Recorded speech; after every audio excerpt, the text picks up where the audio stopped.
Hello everyone, welcome back to my channel Seshas Tech. This is Amok Kalwa. If you are new to my channel, please like, share, comment and subscribe my channel and press the bell icon for the latest updates.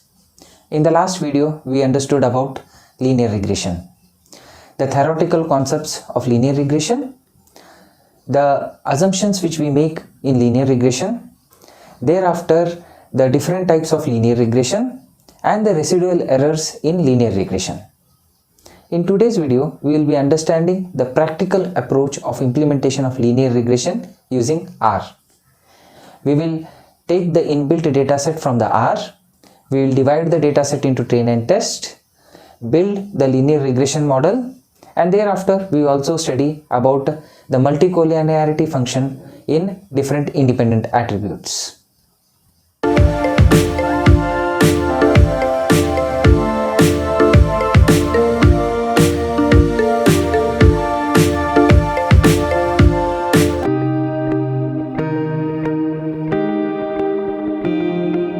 Let us understand the practical implementation of linear regression using this R code.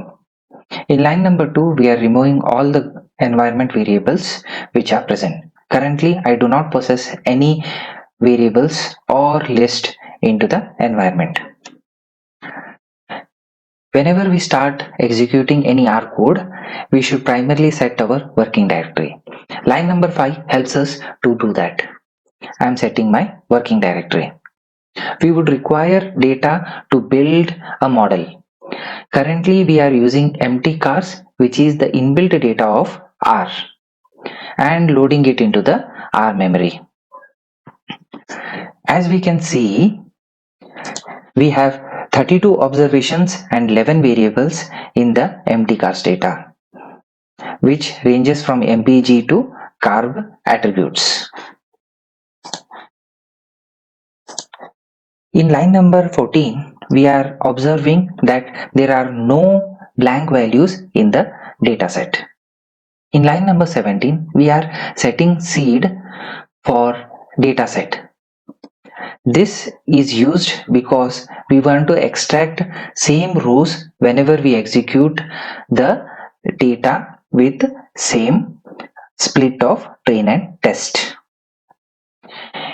In line number 21, sequence function helps us to generate values from 1 to the number of observations which are present in the input data and which is incremented by 1. Line number 22 helps us to randomly pick 75% of the data from the number of rows which we have selected. These selected rows ranges from 1 to 24. Now let us subset these train rows for the train data and similarly remove these train rows in the test data. Now we have 24 observation of train data and 8 observations of test data with same number of variables. Now we are once again setting the data before model building. Line number 31, we have LM function. This is the linear regression function which we use in R to build a model. LM function has two parameters. One, the formula. Here, as our target attribute is displacement, we are utilizing displacement tilde dot. Dot represents all the attributes in the data frame. Or you can replace this dot with all the variables with plus sign between them.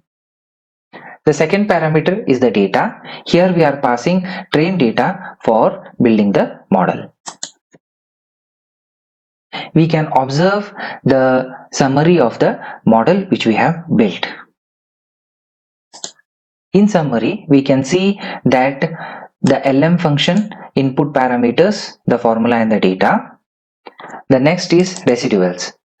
Residuals is the difference between the actual and the predicted values, and they range from -74 to 51. There are some other informations like first quartile and third quartile and median for those residual values. The coefficient estimates is the constant value for the intercept and each of the attributes which we have considered for model building.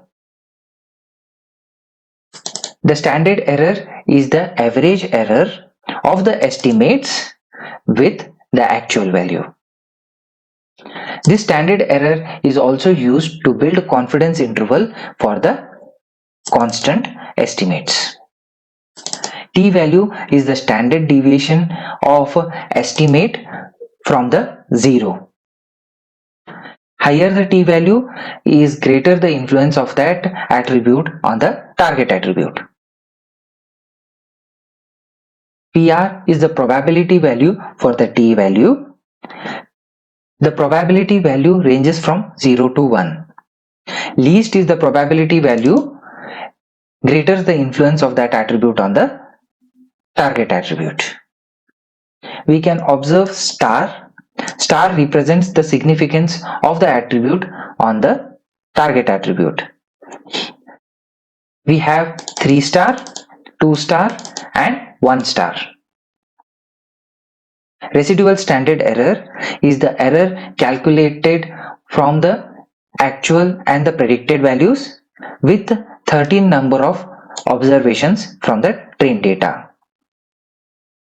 Multiple R-square value is the probability value of the fit of model on the training set. As we increase the number of attributes in the training data, the R-square value increases.